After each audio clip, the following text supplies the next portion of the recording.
తీసుకువెళ్తున్నాను. అదేంటి నాన్న, మన దగ్గర చాలా డబ్బులు ఉన్నాయి కదా, ఆ గురువు గారే మన ఇంటి దగ్గరికి వచ్చి చదువు చెప్పమని చెప్పినాన్న.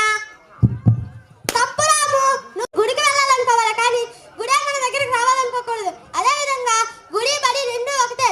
గుడిలో దేవుడు మన కోరికలు తీర్చే, బడిలో ఉపాధ్యాయులు మన కోరికలు తీర్చడానికి అవసరమైన జ్ఞానాన్ని మనకు అందిస్తారు.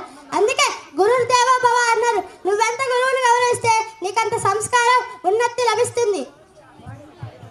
నాన్న, నన్ను క్షమించు. ఇంకెప్పుడు గురువు గారి తక్కువ చేసి మాట్లాడు. గురువు గారి దగ్గర క్రమశిక్షణతో పాటు జ్ఞానాన్ని కూడా పొందుతాను.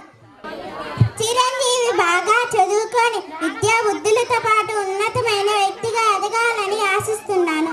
విద్యార్థులు ఉపాధ్యాయులు చాలా గౌరవించేవారు. అదేవిధంగా ఉపాధ్యాయులు విద్యార్థులను గౌరవించారు.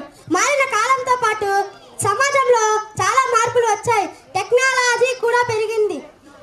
మరి టీచర్ వాల్యూ ఏ విధంగా మారిందో చూద్దాం. పక్కన పెట్టు, తరగతిలో చదువు మీద మనసు పెట్టు. రాహుల్, ఏంటి కొడుతున్నావు? అలా అబ్బాయిని కొట్టకూడదు, కొడితే నీకు పనిష్మెంట్ ఉంటుంది. నాన్న నాన్న, సార్ నన్ను కొట్టాను నాన్న. రారా చూసుకుందాం. నా కొడుకుని ఎందుకు కొట్టారు? నేను ఎవరో తెలియదా? ఏంట్రా, నా గురించి చెప్పలేదా?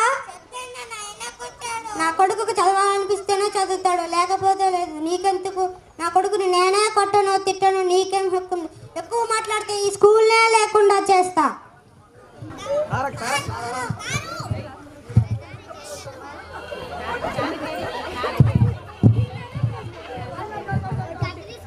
ఏ పోలీస్ స్టేషన్కి పదా, ఏ పోలీస్ స్టేషన్కి పదా.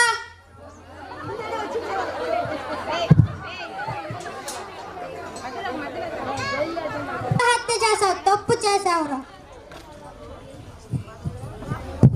తప్పు చేసింది నేను కాదు నాన్న, మీరు. ఆ రోజు చిన్నప్పుడే టీచర్ దండించినప్పుడు మీరు కూడా నన్ను సరి చేస్తుంటే నాకు ఇలా పరిస్థితి వచ్చేదే కాదు.